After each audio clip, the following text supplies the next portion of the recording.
Hello जी, स्वागत है आपका आपके अपने यूट्यूब चैनल स्टडी ऑन मंच पे। तो बच्चे, जैसे कि आपको पता है कि ग्रुप डी के एग्ज़ाम के लिए अपन ने बायोलॉजी की जो सीरीज़ है वो शुरू कर रखी है। ठीक है, बायोलॉजी हो जाए या फिर आपकी फिजिक्स या केमिस्ट्री, ये तीनों सब्जेक्ट मिला के आपको पता है कि 15 नंबर के ग्रुप डी के एग्ज़ाम में पूछे जाएंगे। तो पहले भी मैंने आपको बोला कि ये 15 नंबर बहुत इंपॉर्टेंट रोल प्ले करेंगे, इस वजह से आप इस सीरीज़ को कम्प्लीटली देखें और जितना हो सके शेयर करें, ताकि हम ज़्यादा से ज़्यादा वीडियोस जो है वो आपको प्रोवाइड कर सकें। तो बच्चे, जैसे कि और वीडियोस हैं, जैसे कि आप ऐसे लगा लीजिए कि आप कौन सी जॉब्स में अपना कैरियर बना सकते हैं। ज़रूरी नहीं हरियाणा में, अब पंजाब में बहुत सारी वैकेंसीज आ रही हैं, उनके लिए आपको क्या चाहिए, 10th पंजाबी चाहिए मेनली। ठीक है, तो वो चीज़ आप कर सकते हो। ठीक है, पंजाब के लिए भी आप तैयारी करवा रहे हैं। सेंट्रल गवर्नमेंट की जॉब कौन सी है, जैसे कि बहुत सारी पोस्ट ऐसी है जिनके बारे में आपको पता नहीं होता, जैसे कि BSF, CISF, ठीक है, CRPF, ये वैकेंसीज आती हैं। तो ये चीज़ें आपको नहीं पता होता, इनकी क्वालिफिकेशन भी 10th या +2 ही होती है, तो वो चीज़ें भी आप जरूर कर सकते हैं। इनके बारे में एक वीडियो आपको जरूर चैनल पे मिल जाएगी। तो जितना हो सके हम अच्छा कंटेंट प्रोवाइड करेंगे, तो आप जितना हो सके इस चीज़ को शेयर कीजिए। ठीक है जी। तो चलो देखते हैं आज आज के हम क्वेश्चन। जीव विज्ञान की जब हम बात करते हैं, बायोलॉजी की जब हम बात करते हैं, आपको पता है इसमें जीवधारियों के बारे में पढ़ते हैं, तो आज सारे के सारे क्वेश्चन मोस्टली जीव विज्ञान के बारे में होंगे। तो इस वीडियो को कम्प्लीटली देखिए, इसमें हम कम से कम 70 तक जो क्वेश्चंस हैं वो करने की कोशिश करेंगे। तो सबसे पहला जो क्वेश्चन है बच्चे, वो है जीव विज्ञान एवं जंतु विज्ञान के जनक किन्हें कहा जाता है। जीव विज्ञान एवं जंतु विज्ञान के जनक किसे कहा जाता है। तो देखो, जीव विज्ञान या जंतु विज्ञान के जनक जो कहा जाता है बच्चे, वो अरस्तु को कहा जाता है। किसको कहा जाता है? अरस्तु को। जीव विज्ञान या जंतु विज्ञान के जनक किसे बोला जाता है? अरस्तु को कहा जाता है। उसी तरीके से आपसे पूछा जाए जी, चिकित्सा विज्ञान, ये एक जीव विज्ञान की शाखा है जिसको आप क्या बोलते हो? चिकित्सा विज्ञान। तो चिकित्सा विज्ञान के जनक जो है वो कौन है? तो चिकित्सा विज्ञान के जनक है अपने हिप्पोक्रेटस। आपको पता है कि जब कोई भी मतलब केस में वकील होता है या किसी को किसकी शपथ दिलाई जाती है? गीता की शपथ दिलाई जाती है ना। तो उसी टाइप से चिकित्सा विज्ञान के जो जनक होते हैं, जो डॉक्टर्स लोग होते हैं, उनको जो शपथ दिलाई जाती है, हिप्पोक्रेटस की शपथ दिलाई जाती है। हिप्पोक्रेटस द्वारा जो बनाया हुआ ग्रंथ है उसकी शपथ जो है वो दिलाई जाती है। ठीक है जी। उसके बाद नेक्स्ट क्वेश्चन है कि कोशिका विज्ञान या कोशिका की खोज किसने की थी?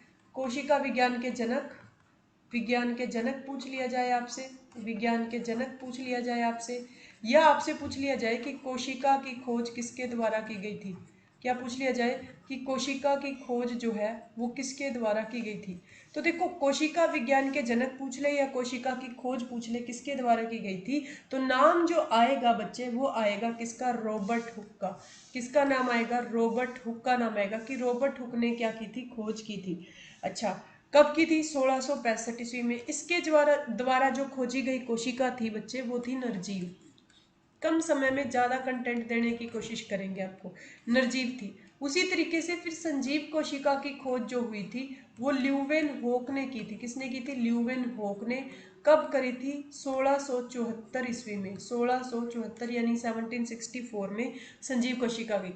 जो ल्यूवेन होक है, इन्हें जीवाणु विज्ञान के जनक भी कहा जाता है। Father of bacterial science. Father of bacterial science. इसे जीवाणु विज्ञान के जनक भी कहा जाता है। क्या बोला जाता है इसे?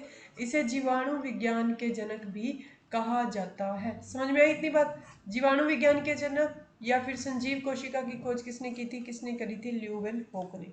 किसने की थी जी? ल्यूवेन होक ने की थी। किसने की थी? ल्यूवेन होक ने। समझ गए आप इतनी बात? उसके बाद चलते हैं जी नेक्स्ट पार्ट पे। सबसे छोटी कोशिका है कौन सी? सबसे छोटी कोशिका कौन सी है? सबसे छोटी कोशिका कौन सी है? तो सबसे छोटी कोशिका जो होती है बच्चे, वो होती है आपकी माइकोप्लाज्म गैलीसेप्टिकम। माइकोप्लाज्म ही लिखा आता है पेपर में, माइकोप्लाज्म गैलीसेप्टिकम। गैलीसेप्टिकम। ठीक है। इसका जो आकार होता है वो सिर्फ और सिर्फ 0.1 माइक्रोन का होता है। माइक्रोन का होता है। तो माइक्रोन का जो सिंबल होता है ना, वो म्यू भी होता है। म्यू से भी इस टाइप से भी लिखा आ सकता है।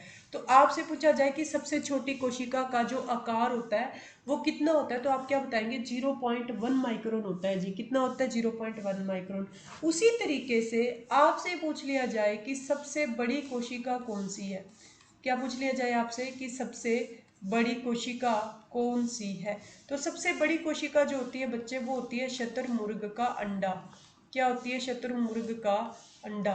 सबसे बड़ी कोशिका जो होती है वो होती है शतुरमुर्ग का अंडा। ठीक है, ऑस्ट्रिच जिसको बोलते हैं, इंग्लिश में ऑस्ट्रिच बोलते हैं।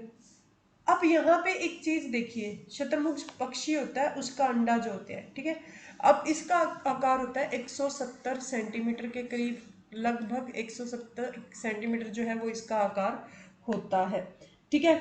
उसके बाद में सबसे लंबी कोशिका जो पूछ ली जाए, सबसे लंबी कोशिका होती है न्यूरॉन। सबसे लंबी कोशिका आपसे पूछ ली जाए तो सबसे लंबी कोशिका कौन सी होती है बच्चे? तो सबसे लंबी कोशिका होती है न्यूरॉन।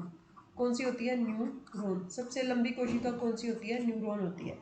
उसके बाद में नेक्स्ट क्वेश्चन आपका है, पत्तियों का रंग पीला किस कारण होता है? पत्तियों का रंग हरा तो आपको पता है, पत्तियों का रंग हरा भी लिख देते हैं, चलो कोई बात नहीं। पत्तियों का रंग हरा होता है क्लोरोफिल के कारण, क्लोरोफिल के कारण।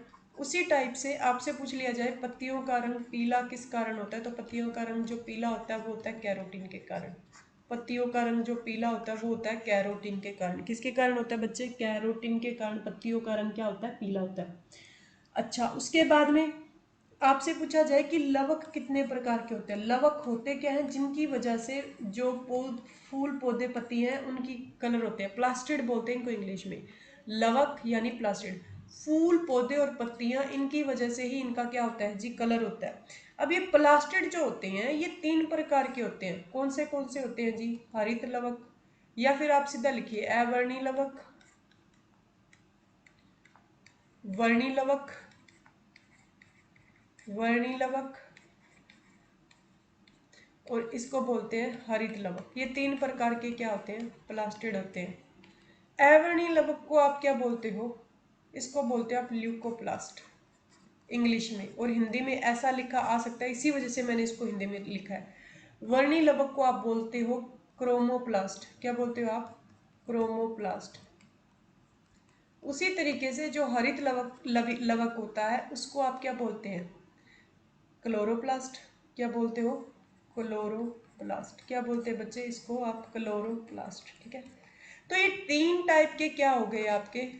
3 टाइप के आपके हो गए लवक। अब ये जो अवर्णी लवक होता है ना, ये पाया जाता है उनमें जो पौधों की जड़ों के नीचे पाए जाते हैं। पौधों की मान लीजिए जो जमीन के नीचे होता है, धरती के नीचे जिनका होता है, जैसे कि धरती के नीचे जिनके रूट्स होते हैं, जैसे रूट्स होती है वैसे ये सारा का सारा ही धरती के नीचे होता है। जैसे कि आलू हो गया, ठीक है जी, गाजर हो गई, शलगम हो गया, ये सारे के सारे। अब एक क्वेश्चन यहाँ पे बहुत अच्छा बनता है, जैसे कि आपसे पूछ लिया जाए कि इनमें से ये बताइए कि भूमिगत तना कौन सा है। बहुत बार ये क्वेश्चन एग्जाम में देखने को मिला। तो भूमिगत तना के एग्जाम्पल होते हैं आलू, ठीक है जी, प्याज, हल्दी, लहसुन, अदरक, अदरक, केसर। ये सारे के सारे जो है ये भूमिगत तना के एग्जाम्पल होते हैं, ठीक है। ये तना है, जड़ नहीं है, ये क्या है? तना। जैसे कि अब मूली, गाजर ये होती है, ये होती तो भूमि के नीचे ही है, लेकिन ये क्या होती है? जड़ें होती है। समझ में आई? लेकिन भूमि गाजर भी जो होते हैं वो अवर्णी लवक के ही एग्जाम्पल है, ठीक है जी। उसके बाद में वर्णी लवक की अगर हम बात करें, क्रोमोप्लास्ट की अगर हम बात करें, तो क्रोमोप्लास्ट जो होते हैं वो होते हैं जिन, जैसे कि फल, फूल, पत्तियां, फल, फूल, पत्तियां, जैसे कि मान लीजिए पीली होगी या इस टाइप से। फल फूल, मेनली फल फूल होते हैं, ठीक है। मेनली क्या होते हैं? फल फूल या फिर एक बीज। पत्तियां छोड़ दीजिए, पत्तियां हरित लवक में आएंगी। बीज, फल, फूल, ये तीनों के तीनों जो एग्जाम्पल है वो वर्णी लवक के। इनका जो कलर होता है वो वर्णी लवक के कारण होता है। फल फूल पत्तियां, फल फूल और बीज, इनका जो रंग होता है वो किसकी वजह से होता है? वर्णी लवक की वजह से होता है, ठीक है बच्चे। उसी टाइप से आप किसकी बात करते हैं? हरित लवक की बात करते हैं। तो हरित लवक जो होता है, हरित लवक जो होता है बच्चे, वो उसमें क्लोरोप्लास्ट पाया जाता है। पत्तियों का जो रंग हरा होता है या पत्तियों का जो भी रंग होता है वो किसके कारण होता है? क्लोरोप्लास्ट के कारण होता है। किसके कारण होता है बच्चे? क्लोरोप्लास्ट के कारण होता है। तो ये चीज मैंने आपको बताई दी थी। नेक्स्ट जो है आपका क्वेश्चन वो है, कोशिका की कोशिका की आत्मघाती थैली या आप बोल सकते हैं आत्महत्या की थैली किसे कहा जाता है? आत्महत्या की थैली किसे कहा जाता है? कोशिका की आत्मघाती थैली या आत्महत्या की थैली जो है वो किसे कहा जाता है?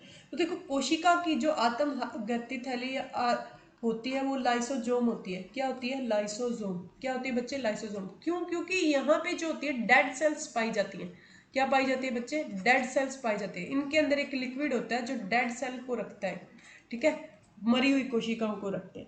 उसके बाद में नेक्स्ट है जी, आपसे पूछा जाए कि राइबोसोम किसका बना होता है? राइबोसोम को फर्स्ट ऑफ ऑल तो क्या बोलते हैं? कोशिका की प्रोटीन फैक्ट्री कहा जाता है। कोशिका की प्रोटीन फैक्ट्री पूछा जाए किसे बोला जाता है, तो कोशिका की प्रोटीन फैक्ट्री बोला जाता है राइबोसोम को। किसको बोला जाता है बच्चे? राइबोसोम को कोशिका की प्रोटीन फैक्ट्री कहा जाता है। ऐसा इसीलिए बोला जाता है क्योंकि जितना भी कोशिका के अंदर प्रोटीन होता है वो राइबोसोम के अंदर होता है।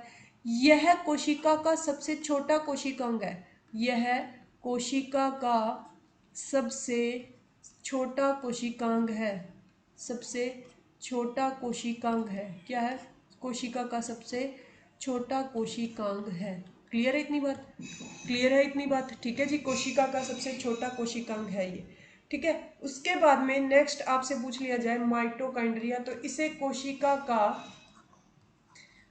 का ऊर्जा घर यानी पावर हाउस ऑफ सेल, ठीक है, या आप इसे बोल सकते हैं बिजली घर।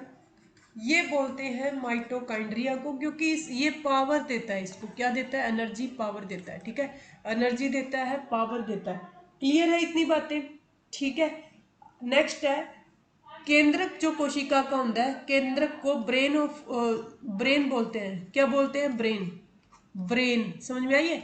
कोशिका का ब्रेन किसे कहा जाता है? सेल का ब्रेन किसे कहा जाता है? तो आप क्या बताएंगे? केंद्रक को यानी सेल को बोला जाता है। सेल को बोला जाता है। अब कोशिका का केंद्रक बना किसका होता है? कोशिका का जो केंद्रक है, जो न्यूक्लियस है सेल का, जैसे कि ये सेल है तो ये इसका न्यूक्लियस, ये किसका बना होता है? डीएनए एवं आरएनए का। डीएनए एवं आरएनए का ये बना होता है।